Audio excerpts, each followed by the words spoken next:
Welcome into another episode of What the fuck was that? Wait, what? What'd you say? Fucking restart it, dude. Restart it. They're only 10 strings. I'd like to apologize for my handicap Raider friend here. Anyways, welcome to Two Guys on the Mic. I am Scott, joined as always by Mike and Matt. Special guest Tony over here for football, as he's known as Bitch Made Leva, right, Tony? Oh, hey, that's not me. That's Matt right there, boy. That's this cool. He is the special guest. He's just fucking Leva right here. Look at that. Show him your Raider stuff. I had a Raider poncho, bro. Dude, that's embarrassing. It's not even raining. What I street need a poncho. that off of? What? $5. What street vendor did you get that off of for $5? The free one? Knock his ass out. Like a typical Raider fan. Yeah, anyway, week 5 of the divisional breakdown. Today we are taking over the AFC EAST. So this is going to be a nice, juicy episode. This is a great division to talk about. We're going to kick it off with the Patriots.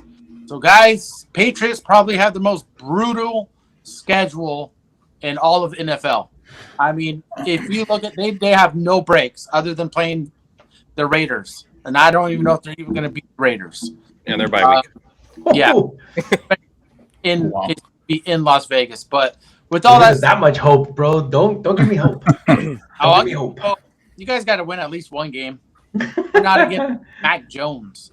But anyways, I do have the Patriots squeaking out a couple of games because they just managed to do that. But I got them going 4-13 on the season. Obviously, finished 4th in the division. It's not because I think the Patriots are technically a horrible team. It's just, again, going back to this schedule. It seems like every single week they're playing a team that was either in the playoffs or pushing for a playoff spot. So with that said, Tony, we're going to kick it off with you. What do you got on the Patriots? What do you think? Yeah, it's abysmal, right? And their schedule is, I would call it the hardest schedule of the season. I could agree with that. Yeah, I have them sitting at 5-12, Scott. Say that again, Scott. You cut out. Yeah, he did cut out. You cut out. I have them sitting at 5-12. So close to what you got them, but I have them squeaking. I gave them the upper hand. I have them squeaking out a win against New Orleans, just because of my vendettas against their. Yeah, because you don't like Carr. Yeah, basically, and I have them squeaking out a win against the Giants. So but other than that, I think we're pretty aligned. That's abysmal. Saints as well, Tony. You have them winning. Yeah, I have them squeaking one out against the Giants. I have them squeaking one out against Denver late in the season, and beating the Raiders. The Denver one, I only put them as a loss, only because I think Sean Payton is going to make the Denver Broncos better than they were last year, and that's another playoff division, I'll call it. And that game's in Denver too. It's going to be important for them. So I have them losing. I feel like it's one of those setup games at the end of the year where like a weak team comes into a better team's home and takes out that win and puts a little damper on their playoff hopes. You're talking about the rigged game, right? The rigged game of the season? That's the win. Game for sure. Oh, did you get the script already? Yeah, I read it.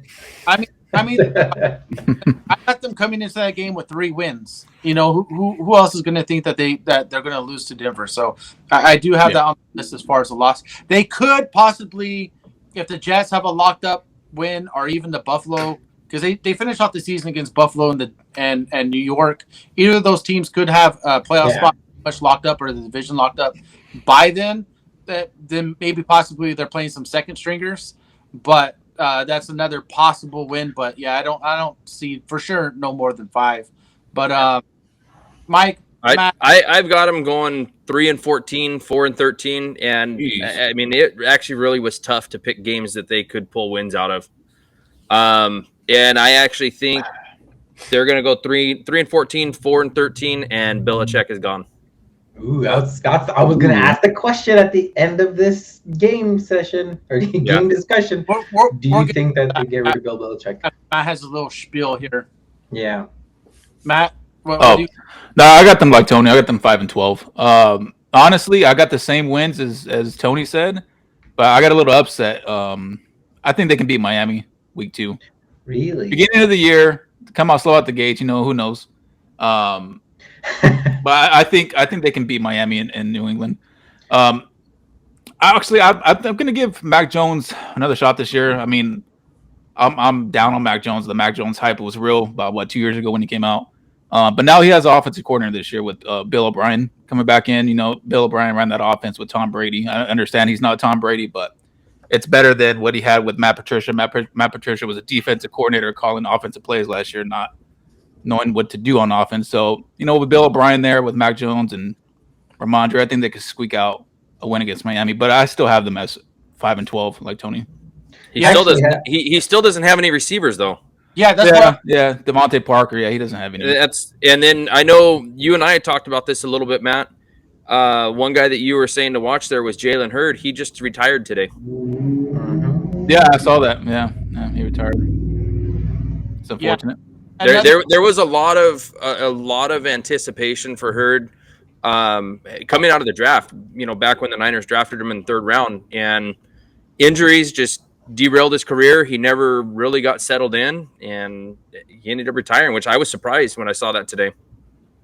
Yeah, this is another situation where you bring a young quarterback in. I mean, think about it. Mac Jones had to come in and fill Tom Brady's shoes, and on top of that, you don't give him anything really to work with on offense. That just glitched in the matrix right now, right, Tony? No, he switched it back, so now you can't read where it says Raiders. I know it was a joke, Mike. Anyways, this is just another situation where you have a young quarterback not given many weapons and expected to perform. Rookie year, they went 10-7, and then last year, they go 8-9. 8-9. Now, going to the Bill Belichick thing, okay. This is okay. Guess his record with Brady. Okay, Bill Belichick's record with Brady. Okay, it's going to be 219-66. Okay, now what's his record without Brady? Then complete opposite. Huh? Complete opposite. Yeah. Hardly any wins. 78-83, and since Brady left, he's 25-25. Okay. Now a lot of people always talked about, Bill Belichick made Brady this and that. No, it's the other way around. Tom Brady made Bill Belichick. Okay, because Belichick proven he can't win without Tom Brady. He was given chances before Tom Brady came into New England. Especially when Bill Belichick was in Cleveland, and now he can't win without Brady.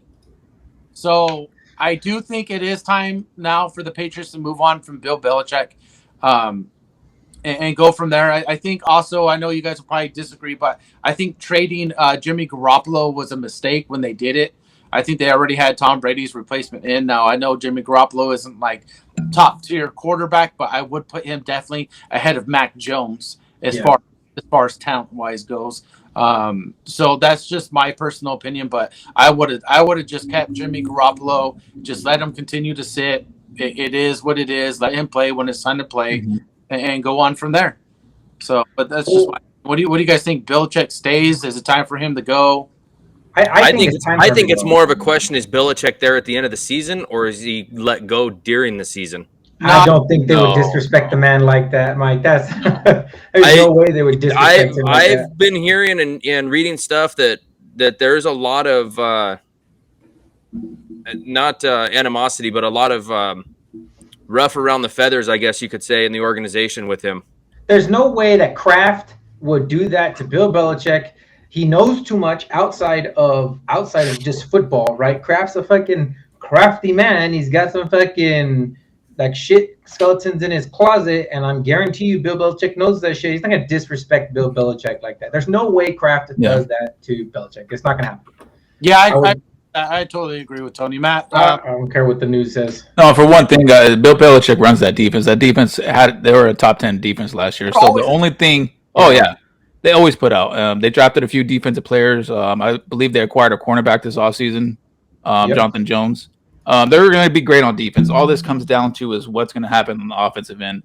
Now, if that's whether it's Bailey Zappi or Mac Jones, what do you guys think about that? Are we going to have a quarterback controversy if Mac Jones doesn't come out the gates firing, Yes. carrying this Yeah. team? I mean, like we saw last year, Bailey Zappi, the whole zap, zap, zap, everybody doing the whole, But the thing is, when Zappi came in, the play call was different. They were pushing the ball downfield. But Mac Jones was in there. He got a little frustrated during the game. I can't remember what game it was, but he looked to the sideline like, hey, let me cut the ball loose. Like, are they going to give him the opportunity to do that like they did Zappy last year? So, I mean, I think it's different this year. I think they really tried to unleash Mac Jones. They won't hold him back like they did last year. Yeah. I think they let him throw. It's why they got Juju. And as much as I don't like Juju and his attitude and the way he prances around the fucking field, I mean, he's a comfortable player. He almost got 1,000 yards on the Chiefs last year. So I think Juju is as a player that can get to where Mac Jones needs to throw the ball and get something done. I mean, he has Parker and Juju to help him out, and if he can't do it, then he can't do it, and it's Zap season again. Yeah. If they go into the bye week 3-7, 2-8. Yeah, change. Yeah, you're looking at quarterback change if they're because at that point your season's done already too. You're out of playoff hunt. Yep. I don't even think. And their bye is week 11. So I mean that's what I'm saying. If they're 2-8, if they're 3-7, you could see a quarterback change coming out of the bye week. Yep. Yeah. Well, here's the thing. I got them starting the season 0-4. 0-4, yeah. I have them 0-5. I have them losing to the Saints. I got them 1-3. We'll have them upsetting Miami, but yeah, I Scott, have 0-4. more than likely can be 0-4. Yeah. Yeah. 0-4. Here's what I'm thinking happens. Let's just say they do start 0-5. Okay, we're going ahead and play the scenario of them going 0-5. And now you're going to Vegas. A spot start for Zappy to make a quarterback change will be against the Raiders. The Raiders. They won't have a strong defense. I think it'll be a good opportunity to give Bailey Zappy like a good jump start to. But look at the next three. Look at the next 3 games after that: Buffalo, Miami, and Washington. I don't think they put Zap in pre-bye week. If they do that, the Raiders is a good point in the season to put Zap in. If you, I don't know, is it Zap or Zappy? Zappy. Zappy. Okay, Zappy. If they put him in, the Raiders is the best spot. But they don't need him in to win that game. I'll put that way. Even if Mac Jones is not doing well. I mean, they were going to beat the Raiders last year. They just fucked up because they did some stupid backyard football thing that just they got caught on. But they were going to win. I have no idea where that came from. Dallas Cowboys last year in the playoffs. Yes. About that stupid. But yeah, I see the reason I think the quarterback change will happen sooner is number one, I think there's now a little bit of pressure put on Bill Belichick. Mm-hmm. And 2, Belichick doesn't have that type of patience to be like, okay, well, we're 0-4. I'm perfectly fine with that. Bill Belichick is not okay with that. The only way I can see them not making the quarterback change is if these games that they're losing are very close and Mac Jones is playing well. But if they're losing because Mac Jones is not playing well, I think by week 5 we could see a quarterback. He's out, yeah. Yeah, well, you know what? I don't disagree with that, Scott, because when you look at their first 4 games, Philly, Miami, Jets, Dallas, all going to be high-octane offenses. You can't expect Mac Jones to compete with that. Not only that, 3 of the 4 of those teams are going to have top 10 defenses. Yes. Mm-hmm. Yes. Exactly. And the Saints are still going to be really good. They could be top 12 easy. So I think the defense is in Jones's court. If they lose by a close margin, right? 1 touchdown, even 2 touchdowns, but if it's a high-scoring game, like at least Jones played it well against top 10 defenses, right? Well, okay, so you guys were talking about Juju, Juju coming over. Oh no. Think about the quarterbacks that Juju has to go up against in those games. Juju can completely be taken out. Yeah. By those secondaries. Juju, I understand Juju did pretty well, but he had Mahomes throwing to him. Mahomes make anything happen. He's a different level. I mean, we're talking about we're talking about completely different level quarterbacks here to where Patrick Mahomes can he does shit that just no one else does. You know what I mean? Mm-hmm. So like Mac Jones, you can't ask Mac Jones to perform like that. So Juju's going to have to really get really good separation on some tight coverage, and he's not really the greatest man coverage wide receiver. He's really good when it comes to zones. So when it comes to man-to-man, these teams will play man-to-man on the outside. So maybe they move him into the slot I don't know. We're gonna see, but I just see each of these teams being able to take Juju out of the picture and forcing them to throw to the other guys who are just like there's no one special out there. So we'll see how that goes. But Juju versus a zone, his success rate is 77%. Versus man, 47%. yeah, Wow. Yeah. a huge difference. Yeah, well, he will be in the slot. So a lot of that, he can maybe hopefully beat that third corner in the slot, but he's not. If they plan to use that man on the outside, that's not a very good idea to throw him on the outside to play the X. Well, okay. And I hate to derail the conversation, but we've been talking about wide receivers quite a bit. I want to talk about my man Ramondre. What's your guys' opinion on Ramondre? I'm riding him to the fucking moon. Does he got a rocket strapped to him, Tony? Hell yeah, boy! Well, He's he's not going up against very good,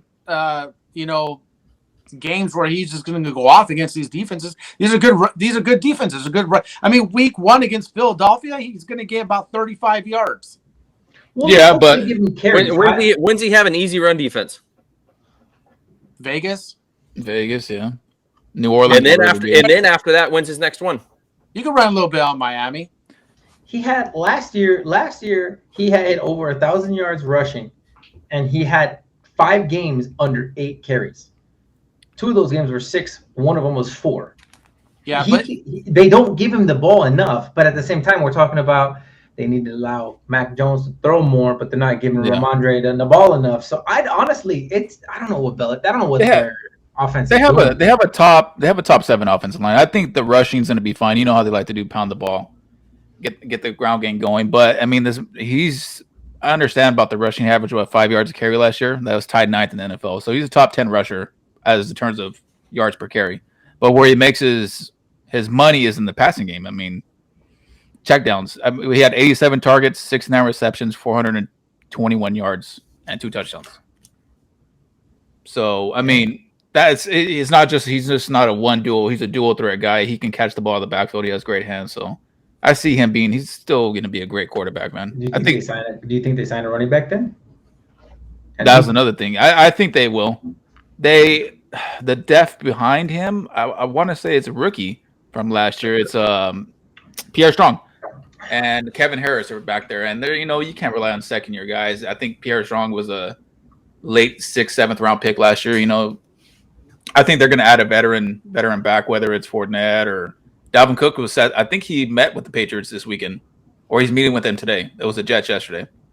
So it's going to be somebody to share the workload, but as far as sharing, I still think Stevenson's the true down back. He's whoever they sign is just going to be a back to spell him. I see him getting 18 to 20 touches a game easy. Yeah. One last question, going back to Belichick. One last question: if he does end up leaving New England, does he try for another head coaching job, or do you think he sits back and takes a defensive coordinator job? I think he retires. I think he retires. I think he retires. Mike? He retires on top. Yeah. Mike? Who could be in line for needing a coach next year? Probably about 6 or 7 teams like it is every year. Probably the top of the list. You know what though? A team that could need a coach could be the Rams. Yeah, this is their last hurrah. Rebuilding team. Rams are going to be rebuilding by the time next year. We got them. Yeah. And I don't think but maybe not. Maybe he wouldn't go there as a head coach. He could go there as a coordinator. I don't think maybe. Yeah. This is what's going to happen. Belichick he's going to leave the Patriots. McDaniels is going to take a step back willingly, say, Belichick, I need your guidance. And then Tom Brady's going to come out of retirement. Okay. Here we go. The Patriots of the West. I'm sorry, we just lost half our viewers right now, Tony. Tony has been saying Brady to the Raiders for the last 10 years. So he wishes. So hey, he's part owner now, so he's technically a part of the Raiders. He's always been owner since the Tuck rule. Fuck you. Moving on.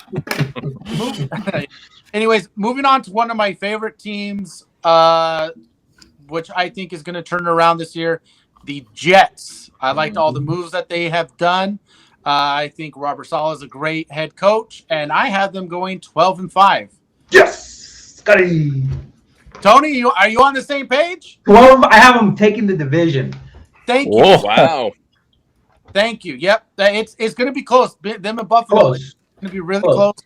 I have them going 11-6, only because I think one or both of their first 2-week games, Buffalo and Dallas, I don't think they win them both. They either split them or they lose them both, because it's still going to take a little bit of time for that offense to click and get together.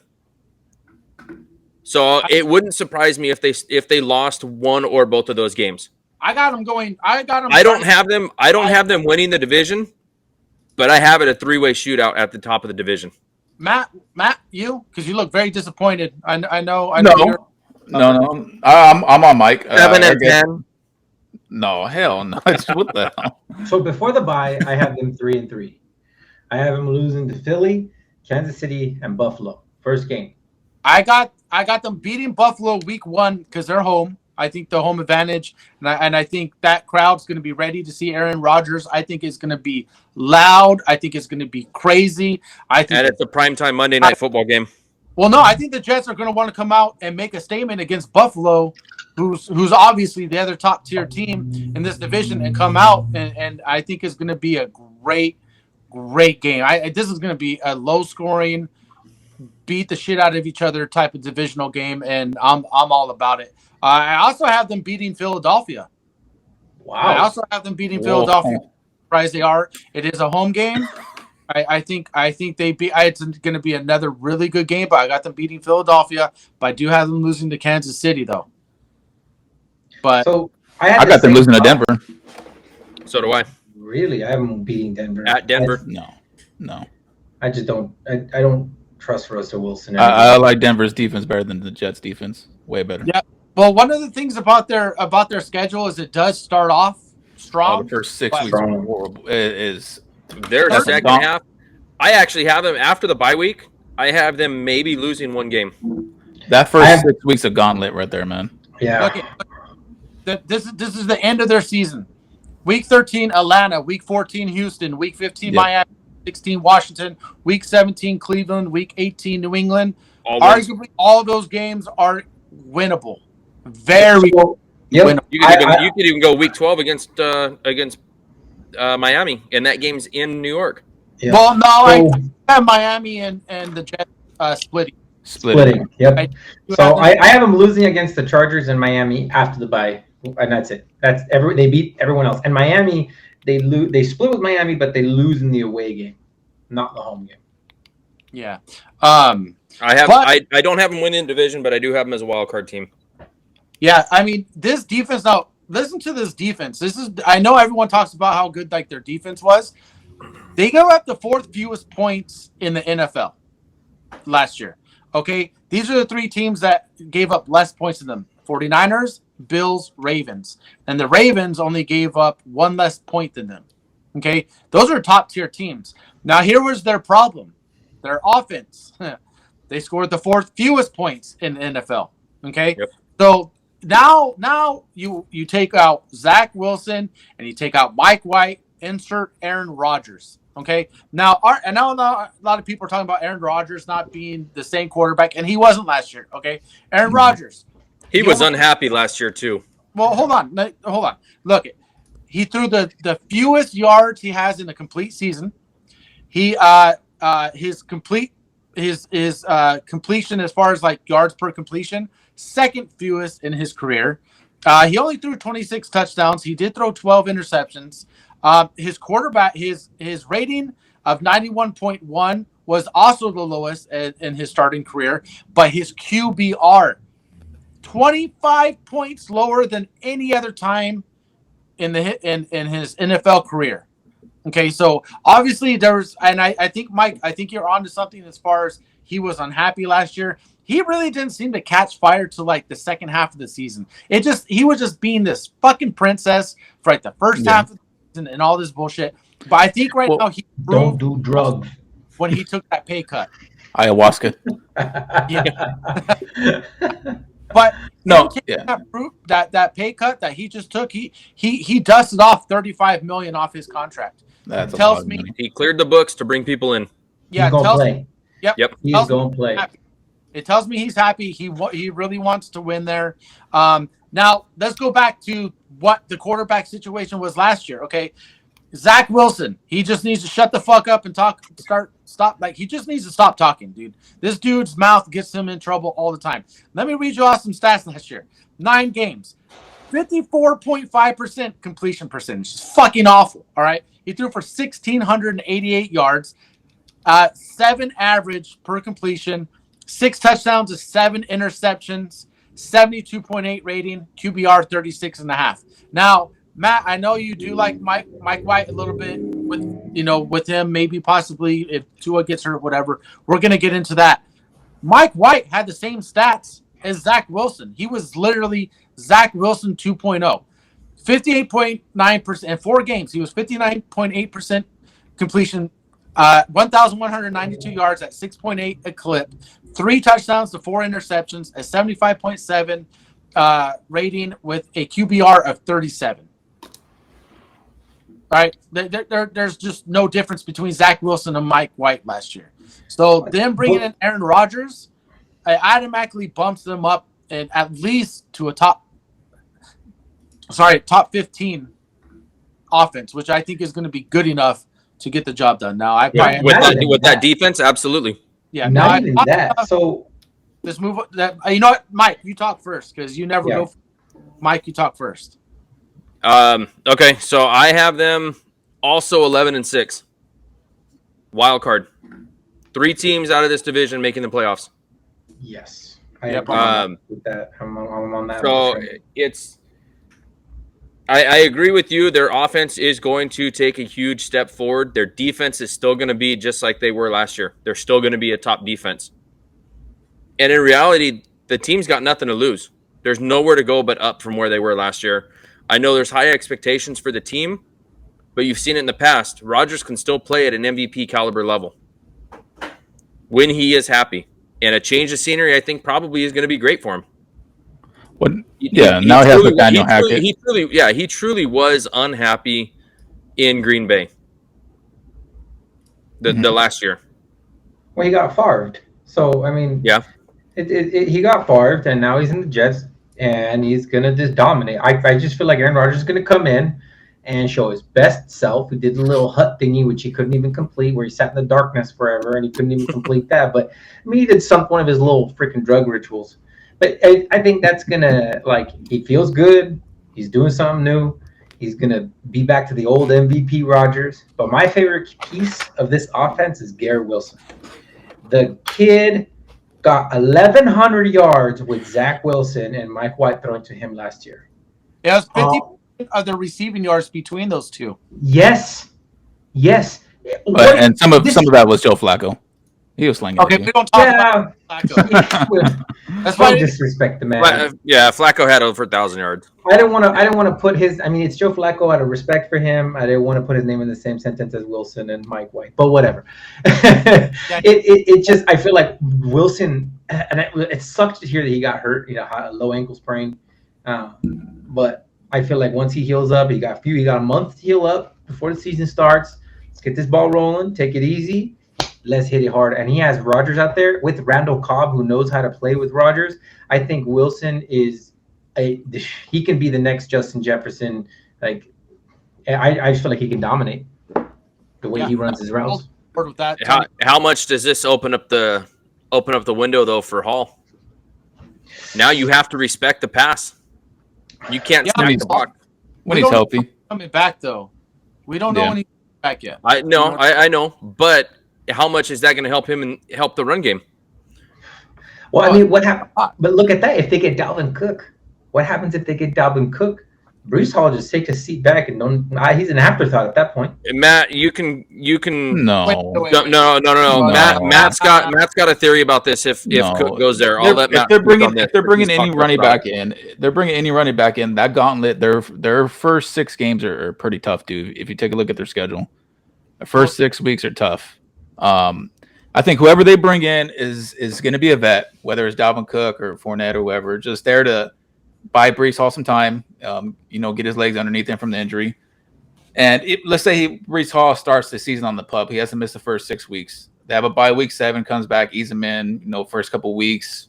About week 10, give him about 3 weeks, widen his workload a little bit.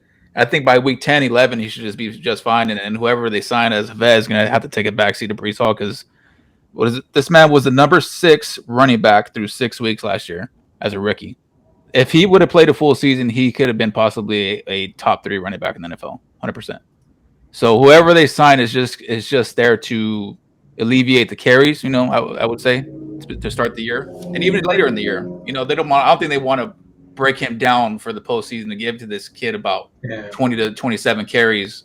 I think between the 17 and 20 carry mark would be just fine for him, and he can still get his stats with that many touches in a game. So I think they'll work him out. They'll work him back slow, and from there we'll see what happens. So it just depends who they sign as a free agent running back. There are three games coming out. There are 3 games coming out of the bye week: are the Giants, the Chargers, and the Raiders.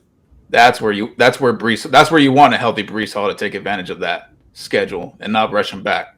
Yeah. So, yeah, that's my opinion.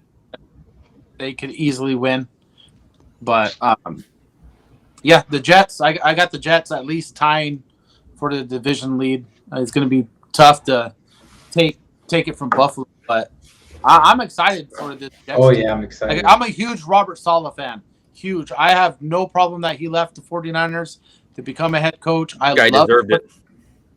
I'm sad to see him go, but I really am going to be watching the Jets this year. I'd actually like to see Rodgers in the playoffs again.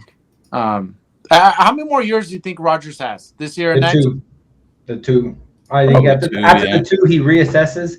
Yeah. And if they're not looking like they're at the Super Bowl by next year, and they're not going to get there, and the other teams get better because it sucks. Their division is good. I mean, he has or at least the AFC Championship game, or at least the AFC. I think he retires. I don't think he tries to chase a Super Bowl like Tom Brady, but I think I don't know. That's different. I think I don't think he chases. Now, who did he restructure his contract for? Probably for next year. No, I don't think Adams. There might be some guys maybe they want to pick up in free agency. Who's some Green Bay Packer guys that are going to be free agents? Aaron Jones? Yeah, one of the things, Mike, you didn't mention either. I know you talked about Cobb, but don't forget Alan Lazard. I think he's yeah. Yeah, he's there, yeah. I didn't mention Cobb. And I think Conklin, he's an underrated tight end. He's never really had the quarterback. He had the Zach Wilson, Joe Flacco, Mike White. But I think Zach Wilson could be, Aaron Rodgers loves to use his tight ends. Really does. So I can see Tyler Conklin doing pretty decent this year also. Yeah, agree. And I want to go back to a point Matt subtly said. I don't think Adams goes to the Jets. I don't think McDaniels trades him. I don't think he can hold out or whatever, but he signed 5 years. He's got. What about a mid-season move? Let's just say, dude. If the Raiders are doing bad and they can get a first round for him. Yeah, if the Raiders are doing bad, they can get a first round out of him. Go ahead. Yeah, Mike, what'd you say? I heard what Tony said, but I didn't hear what you said. No, I was saying mid-season, Raiders are out of the playoffs. Dude, the Raiders have already been mathematically eliminated from the playoffs. What are you talking about? We're playing for picks. Top 5 pick, Mike. Well, okay, but you were talking about a first round. You were talking about a first round pick. Didn't they trade those to Green Bay? What picks did they trade to Green Bay for Rodgers? This past year's, right, Tony? No, they traded 23. It was a first. 24. It was a first and a second. It was they traded a 23 and a 24. Well, even then, it doesn't. Devontae Adams don't have to go to the Jets. He can go anywhere else. Sorry, we went to the. No, we have our first this coming year. Yeah. But I don't think we have our second. Well, I don't know. I don't think Adams really leaves the Raiders unless it's to play with either Carr or with Rodgers. I think that's Rodgers. But I think honestly, Devontae Adams is going to fake an injury. He's not going to play most of the year. Just calling it right. He's already said he wants to be traded, but that's for when we talk about that division. I'm going to leave that alone. Well, the fake injury thing is going to be something we'll get into later on. Yeah. Yeah. So you guys got anything you want to add before we move on? Just that Aaron Rodgers with Nathaniel Hackett. Just all remember that in 2020 and 2021, he was the MVP of the NFL. I know Nathaniel Hackett did not work out in Denver for whatever reason, whether it was Russell Wilson or who knows what was going on over there. So Sean Payton has to deal with that. But about Aaron Rodgers' comments towards or Sean Payton. Yeah, it was Sean Payton. It was Sean Payton calling out Nathaniel Hackett. Talk shit, and then Aaron Rodgers was just defended him and called out Sean Payton. Yeah, keep my coach's name out of your mouth. Yeah, dude, he pretty much. What did he say? He said Sean Payton's an insecure man. Yeah, he said that. He said Sean Payton said that. So the fact that if it goes sideways, that he let everybody know the reason why it went sideways because of that roster or whatever. Yeah, like he's basically trying to cover his ass and be like, if it doesn't work out for me, it's not my fault. I inherited shit. Yeah, I inherited Hackett's shit. Yeah. That's gonna be a fucking good game, week 5, man. Yep. And Denver. It should be fun. Keep the off-season circus going between the Jets and the Broncos. I want to see that. Should be fun. Okay, anyways, guys, moving on. Dolphin time. The Dolphins, Matt's favorite team in the whole wide world, his family. Oh, no, hell no. They are Dolphin fans. No. Kids love the Dolphins. You've been to more Dolphin games than you have Raider games. No, because I hit on Jalen Waddle in my draft, so I know what I saw. This isn't fantasy football. That man is an elite wide receiver. I got the Dolphins going 10-7 and possibly missing the playoffs is going to be really tough because there's a lot of other teams outside of division winners that are going to be playing for it. Obviously, I got the Bills and Jets ahead of the Dolphins, so they're going to have to beat the other second place teams in other divisions. It's going to be really tough. But I got the Dolphins 10-7 and on the fence as far as making the playoffs. And one of the main reasons I have them on the fence is because if Tua's one concussion away from probably being done over and over again, career done. And once Tua's gone, I understand. I honestly believe Waddle and Hill are the best wide receiver duo in the NFL. I have them slightly AJ Brown and Devontae Smith, but I would be really nervous as a Dolphins fan. I'd be really nervous if Tua got another concussion because you like we said, Mike White is going to be asked to take over. Mike White is not Tua. Mike White couldn't even beat out Zach Wilson and Joe Flacco for a starting job, at least to keep one. That's not. No, I got an opinion on that. I got an opinion on that. Okay, so check this out.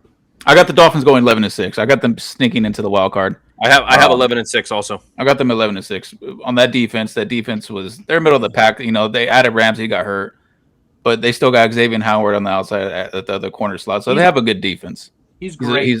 He's a beast. And their offense, Eli Apple. They got Eli Apple to replace. They. Come on, Eli Apple. Don't even. They'll be just fine. Yeah, that guy gets burnt too much. I don't want to talk about no Eli Apple. Look, Jalen Ramsey losing Jalen Ramsey is that was a big blow. Really big blow. They really went from like the best wide receiver duo and possibly the best quarterback duo. Philadelphia has a slightly better duo, but like you were really looking at like a really sexy secondary. Hey, what's going on over there? Hey, where's our food? Where's our food? Okay. Anyway, yeah, they went from having like a really good secondary to like, okay, now you're bringing Eli Apple. Great. Guess who I'm not even looking Howard's way. I'm picking on Eli Apple all day, every day. You know? So I have them same thing as you, Scott, 10-7. I don't know if they squeak into the playoff. They could squeak into the playoffs, but there's a lot of good teams out there. I have the Bills as the wild card and Jets taking the division. Dolphins right behind both of them. But my thing with Tua is he is one concussion away from never playing a game of football again.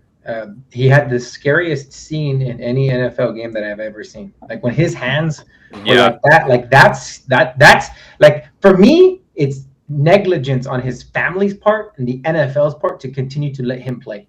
That's like it's the same thing with the heart attack in Buffalo and the cornerback. Like you that's a scary ass scene. And to let him continue to play, they didn't better their offensive line. It stayed exactly the same. So the chances of him getting one concussion all season is exact same as last season. And he got what, 4? Well, they added a few. They added a guard and a tackle in the draft. So And they tried to, but in the even later a bigger picture, if he gets another concussion, even a bigger picture than just retiring, that's life altering. health. Yeah. life altering. Yeah, like you could get one more concussion and then retire, but like you're definitely gonna have CTE or some shit like that. Yeah. Like you're gonna have something. Yeah. It'd be better to just not worry and take that. Your life is more important at that point, dude. He's so young.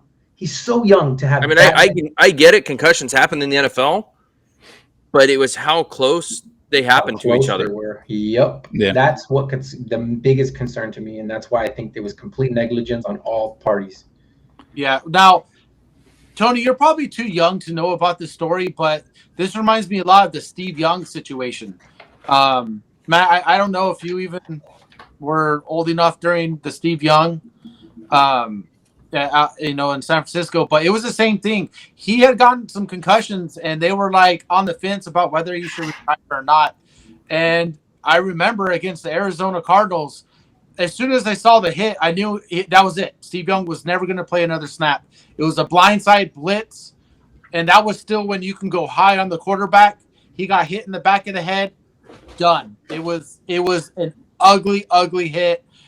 I'm glad Steve Young ended up being okay, but it was one of those situations where you're like, shit, that was like the worst possible thing that could have happened to him as like a person. I didn't care that he was never going to take another snap in the NFL. I was just like, I hope this man's okay, because they were doctors kind of telling him like, you don't want to get another concussion.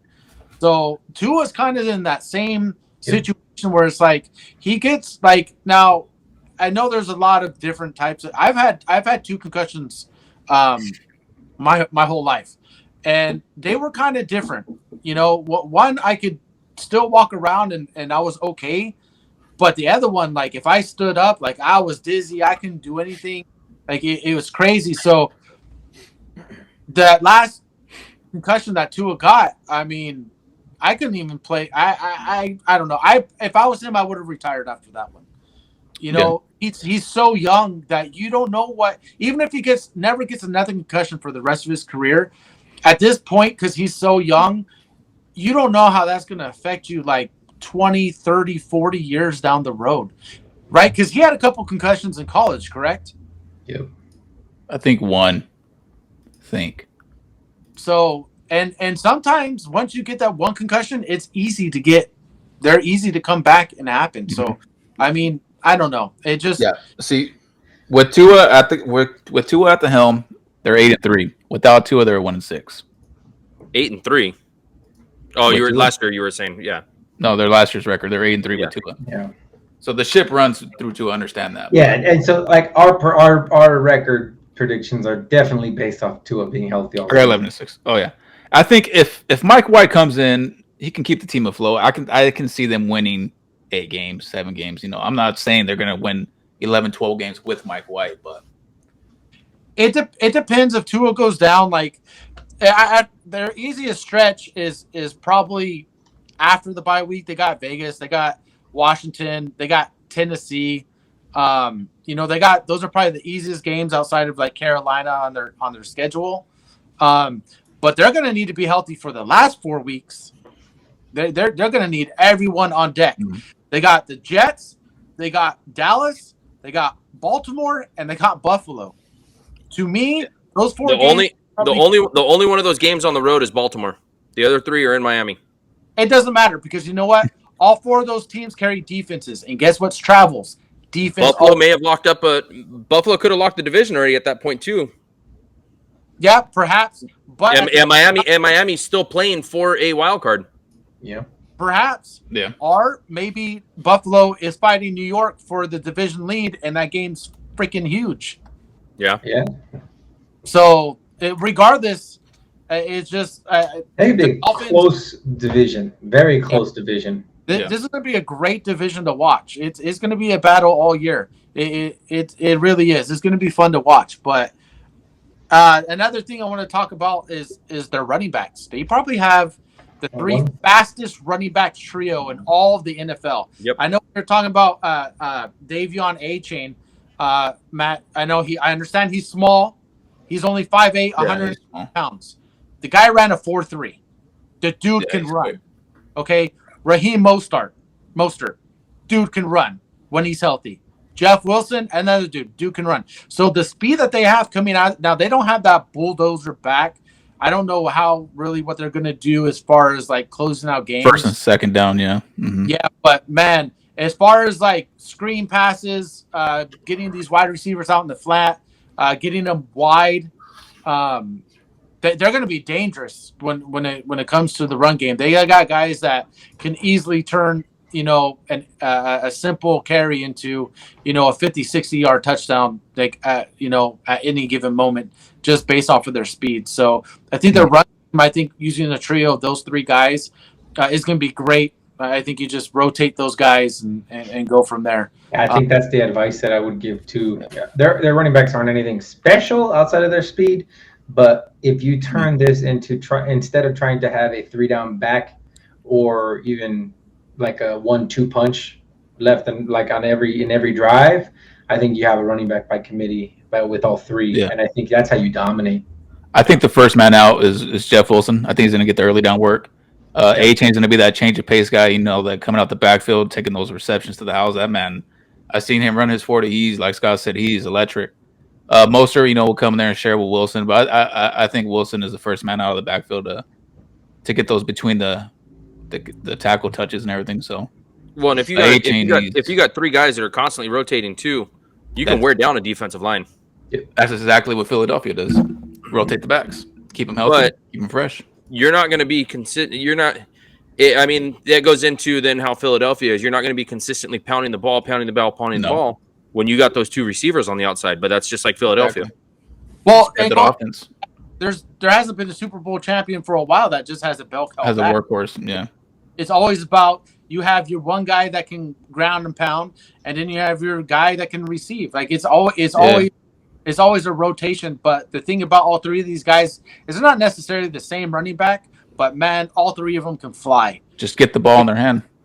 Yeah. What is it? Tyreek Hill 4.2, Waddle's a 4.3, A-Chain 4.3. I don't know Wilson and Mostert, but they're fast too. I know Mostert. They're like 4.3 as well. They're fast. So you get the ball in these playmakers' hands, and there's going to be some damage dealt to any defense. I don't care who it is. I mean, Jets. All you got to do is spread this offense out wide and spread that defense out wide. Get them in space and let your playmakers work.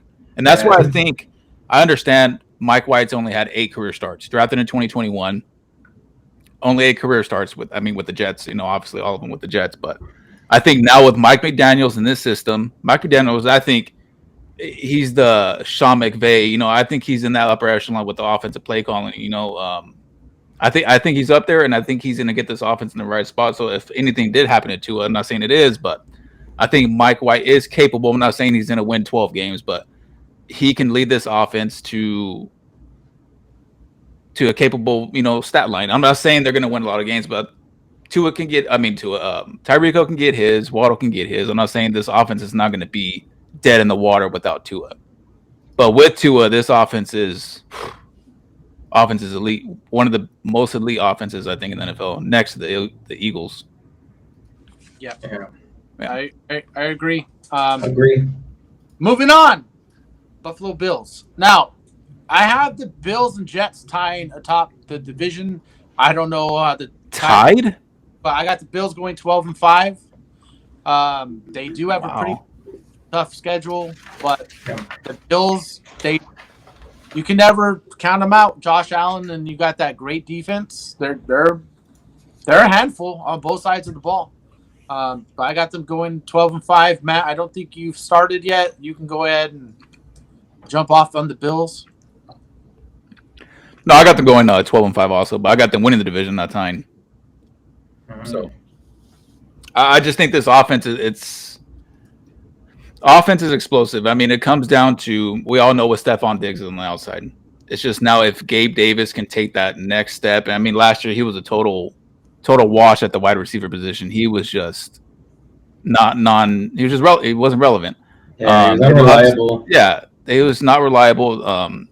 I like what they did to the run game. They added Damian Harris to go along with James Cook. You know, a little thunder lightning. Damian Harris is a really Yeah, because Zach Moss got hurt.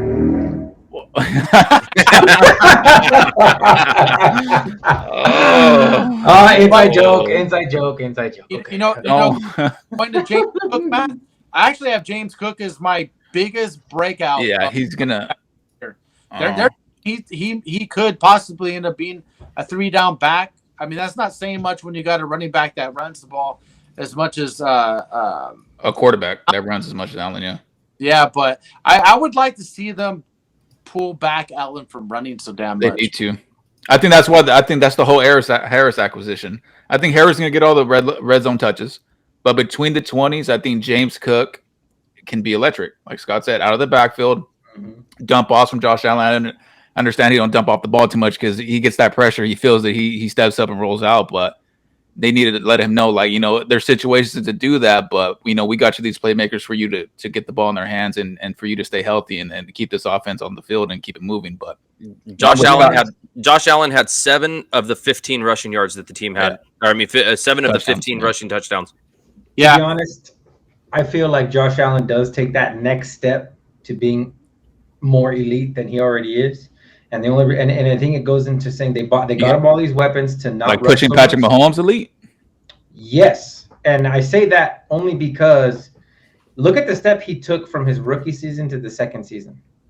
Monstrous difference, and I think that what he has shown to me at least is that he takes advice from the coaches and the people he learns from in the off seasons, and he gets better at all of his flaws. He makes sure his flaws don't become worse, or he erases them essentially.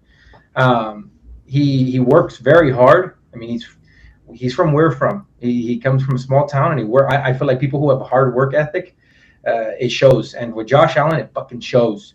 And he took a massive jump from where he was to what he is now. And I think his flaws showed a little bit in his rushing game. He depends on it a lot. The team depends on it a lot. And so if they got him these weapons in James Cook and Damian Harris, I think that shows to him, like, hey, you got to slow down your running game. And I think he will, because it's not a bad thing to slow it down. I think it actually helps the team in the long run. And I think he does that. I think he takes it as a constructive criticism. Yeah. Now, what do you guys think about these stretch of games in the middle of the season? Okay, now you have a bye week that kind of breaks this up. But look at Cincinnati, home against Denver, home against the Jets, at Philadelphia, at Kansas City, home against Dallas. That is tough. Rough. It is tough. That right there in the middle of the season is tough because those are some. You could even throw Tampa Bay in before Cincinnati with Tampa Bay's defense. Nah, they're gonna beat them. Tampa Bay's offense won't be able to keep up, but that could be a physical game too because Tampa Bay's defense. I think if they go 3-3 in those 6 weeks, they'll be just fine. I think they could squeak out three wins in that 6 weeks time frame. Yeah, that's exactly what I have them going. I have them going 3-3. I do have them losing to Cincinnati, Philadelphia, and Kansas City. Now, lucky for them, they play Philadelphia bye week, then they go and they play Kansas City, and then Dallas. So I think that there's going to be some fun football during that stretch right there. I have them going 7-5 before the bye week, and then they win out after the bye week, except Kansas City they lose. So I feel like. Do you guys think that their window is closing? I read a lot of articles saying that their window is starting to close up with what they have as far as like they extended Josh Allen. They have Stephon Diggs. Stephon Diggs is what, 31, turning 31, I believe.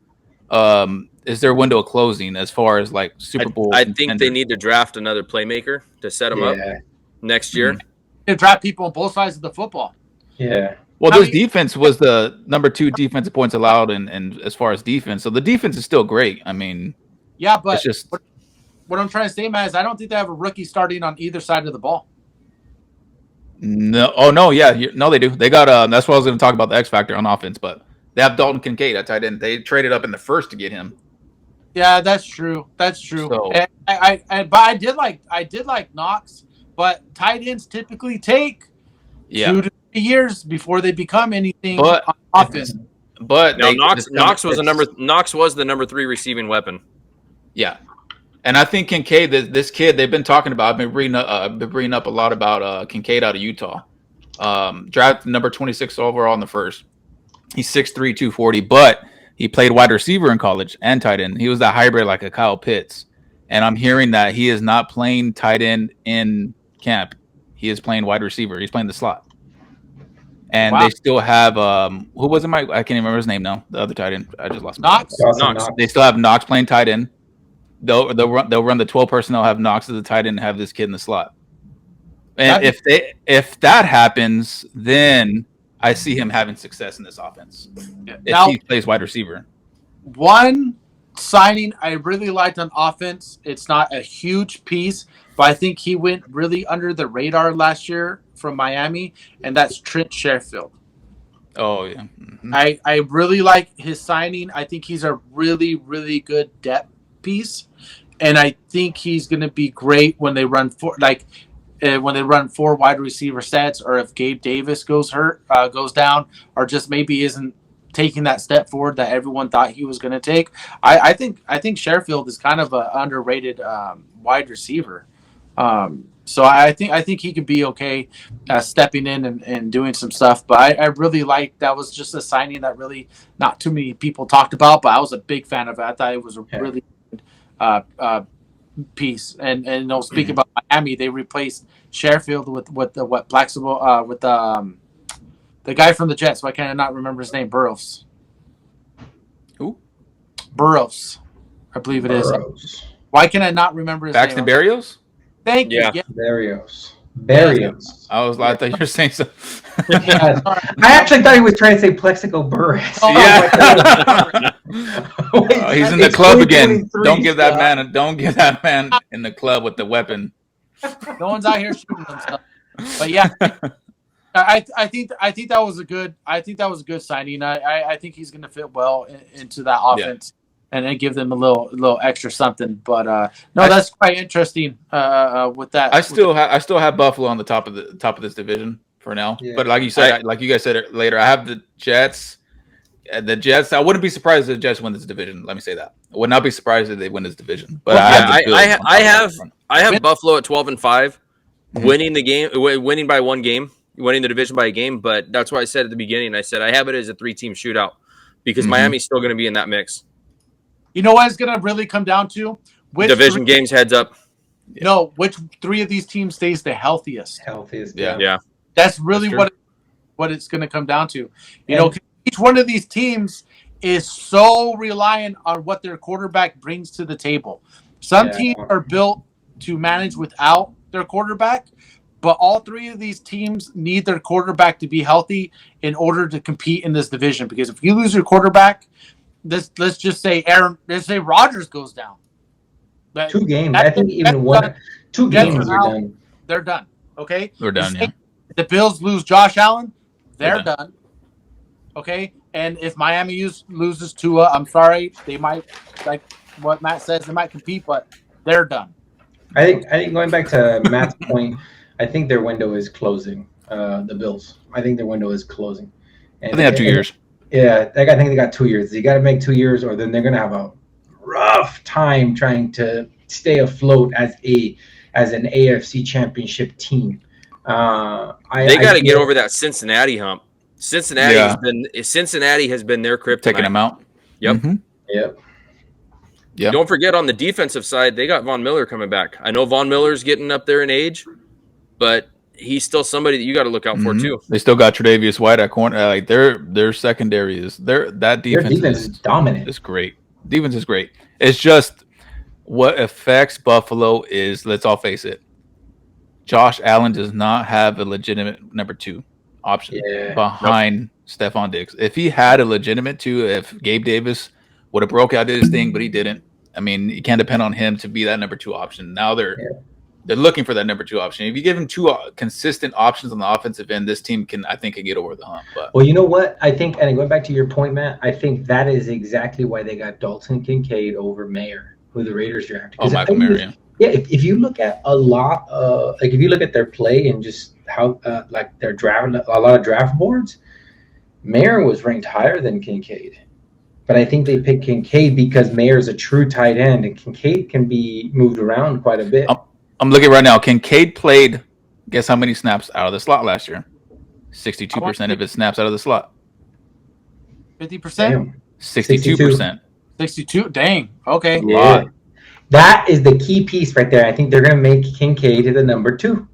That's exactly what I was just gonna say, because Knox is a really good tight end, man. He's great. He can block. He's a really good red zone threat. He is so good. Yeah, that makes sense what you said, Matt. It does, like, because I hadn't heard that. Because you don't want to put a rookie to block. You don't want to put a rookie tight end to block. It's tough. Like Scott said, if he's a true tight end, it would take him 3 years to just develop to be a great tight end. He's also not as big as Knox. No, he's not. Yeah. So I think he can man that slot. Knox is 6'4", 254. Yeah. Hey, he's an above average route runner. He's not the best route runner, but if you put him in the slot, I mean, I think he can go to work. Yeah. Keep Knox in the said, block. Matt, was pretty eye opening today, because I hadn't heard that before. But now it kind of puts everything into perspective. Because you don't trade up. You don't trade up to draft him in the first round and give up draft capital when you have Knox. Yep, You're not going to put him and run 2 tight end set and run the jumbo. There's no way. So I was reading a couple articles saying that they envision him as the slot receiver. He's going to play a little tight end, but he's going to be mainly out the slot. So that if that's true, I mean, look out for him to have a breakout. But here's the other problem too: is the weather that they play in. Yeah. You know, Oh, that's true. Come like late November, early December, on through like January, and kind of into like the playoff time. The weather can be just a fucking shit. You know, and it goes all, there goes your wide receiver pieces. And going back to Stephon Diggs with his age, 31 wide receivers start to fall off. Yeah. Now he had a monster year last year. Don't get me wrong, he had a monster year. He's 29. He'll turn 30 right after Thanksgiving. Okay, well, fine. Now I'm wrong. Now I look like. What is he? He's 29 right now. He'll turn 31 right after Thanksgiving. Wait, what? I'm sorry. 31 or 29. 30? He's 29. He will turn 30 right after Thanksgiving. So he has another year, maybe 2, before that production starts falling off. Yeah. Well, I don't know. He's not a freaking running back. You don't take hits. Yeah, he's not. He's. I usually give wide receivers to about 33 till they start to really fall off, or not really fall off, but you can tell a big difference in them. But yeah, this division is going to be great to watch all year. This is going to be a train wreck as far as the way that they're going to go into other teams. It's going to be one of the best divisions. Yeah, no, it is. Oh, yeah. It is. This division will be the AFC West was supposed to be a few years ago. Yeah. Hey, Tony, your internet just dropped frames like crazy. Yeah. Oh no, I don't know what I was doing. It's weird. Am I still drop frame? No. Yep. Oh yeah. Yeah. It's pretty bad. Like nutso, man. Remember how Scott was when he was on his laptop? Yeah, that's weird. I'm not seeing that on my end, but I guess not. No, you Fix won't a little bit. But that's all right. You're getting better now. But all right, guys, I think that's going to conclude at least that part of the podcast. I know you guys really wanted to get in, talk about some Jonathan Taylor, what's going on with that. I mean, I hate when players and owners fight like that. I think it's really, really dumb. I was watching a little short video about this, and now you guys saw Jonathan Taylor come out and tweet about how he didn't report that he had a back injury, correct? He said that he's never had pain in his back, and he's never hurt his back. He said check your sources. The reason that is so important, okay, is because if he enters camp with an injury, the Colts can put him on the non-football injury list. The NFL, yeah. Have to pay him a penny. You cannot report to camp with an outside football injury. Or on that list and not pay you. Okay. Now, since this is all about money, Tony, wake up. Saying that no, I don't have. Dude, you're zoned out. Who? Tony was. Oh, anyways, yeah. I was intently listening. Yeah, I know what you're talking about, Scott. I read that, but they were saying that if he did injure his back, he said that if there was any injury, that it was an off-season working. because all these players before minicamp and training camp, they work out, and they said it was not. He did not hurt his back if he did outside of training. That's what his camp is saying. If there was an injury, but there was not an injury, he said to be reported. So, Well, what I'm guys watch?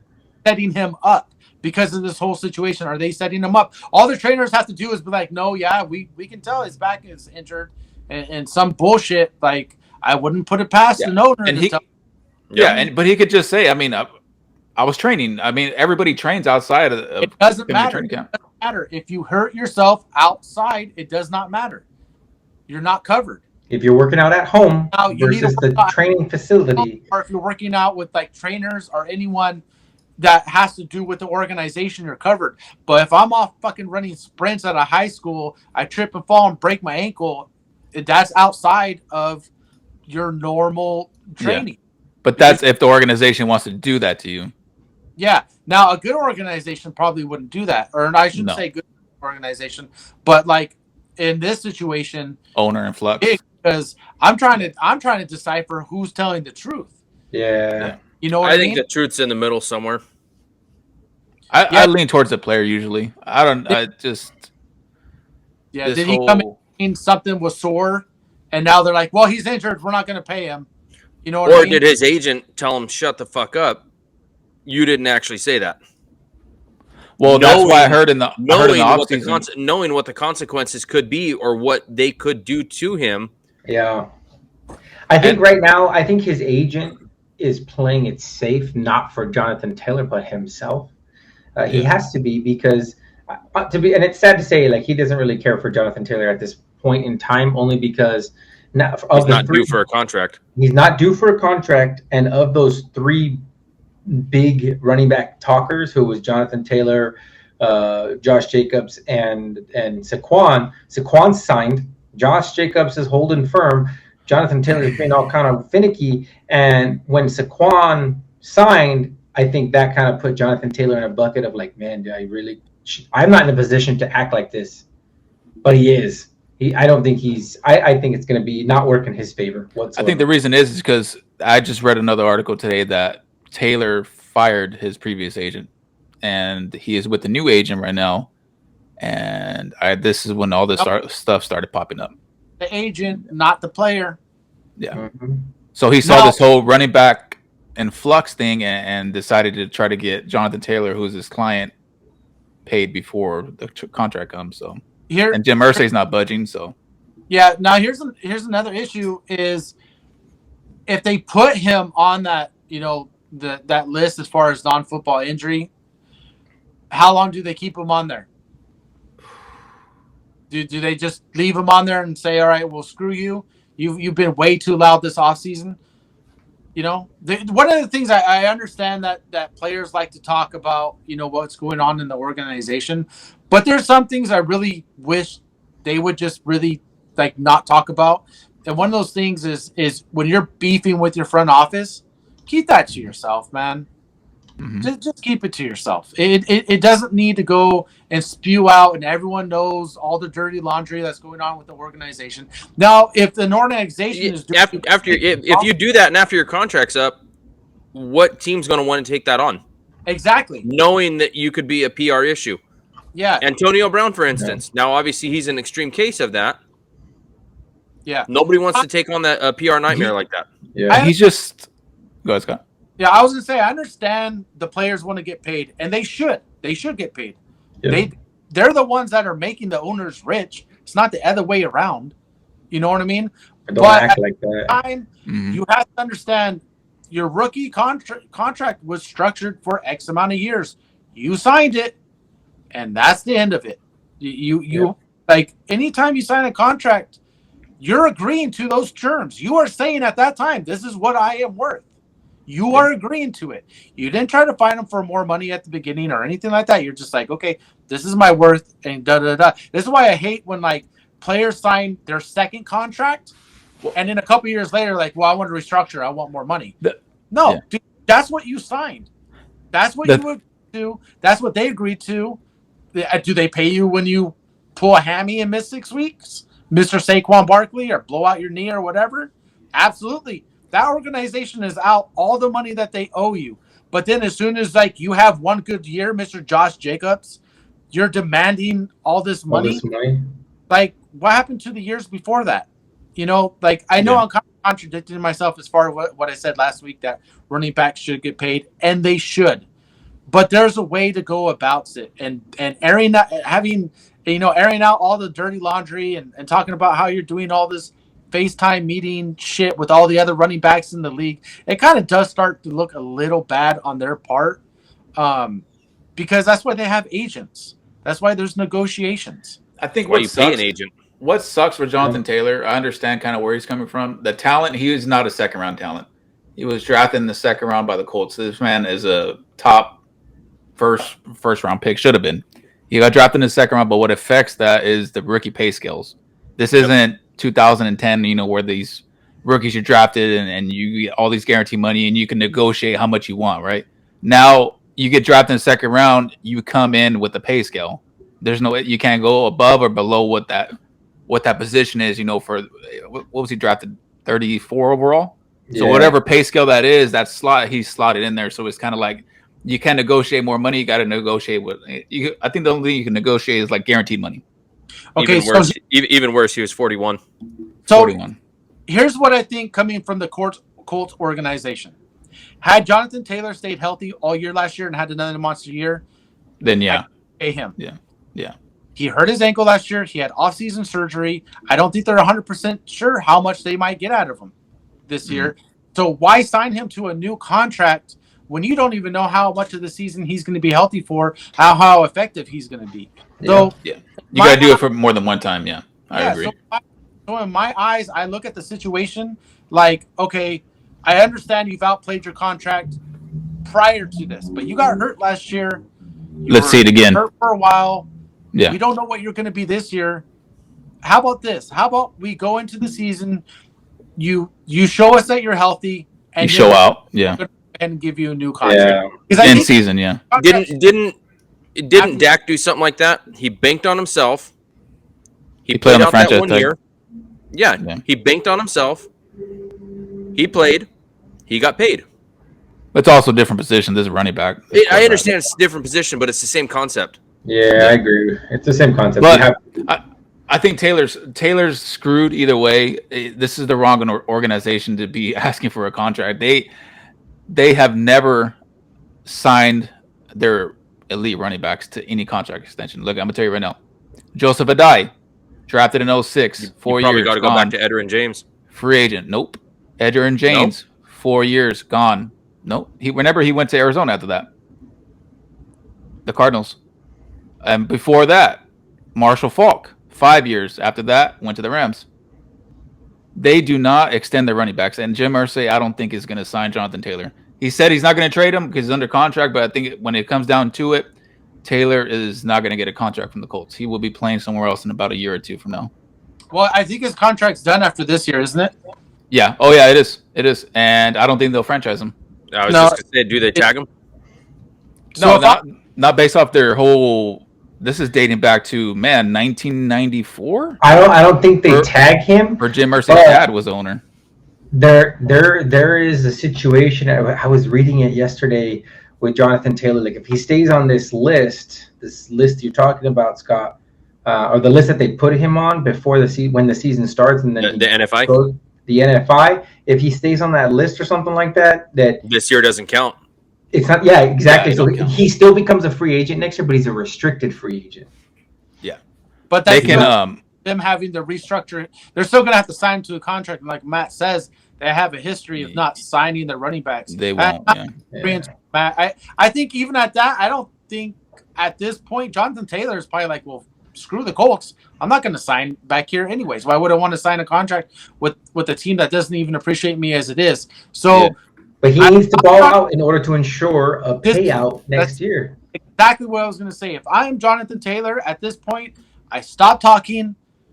I go out there and I ball out and I go and I get paid somewhere. Get the hell out of Indy. Hey, but did you guys see the video of him at practice today? His back, his back looks like how my back feels after I squat heavy as fuck. And I'm like, damn. And he was just standing there, and you could see his back was hurting. Whether he says it or not, I could see it. I've walked like that before.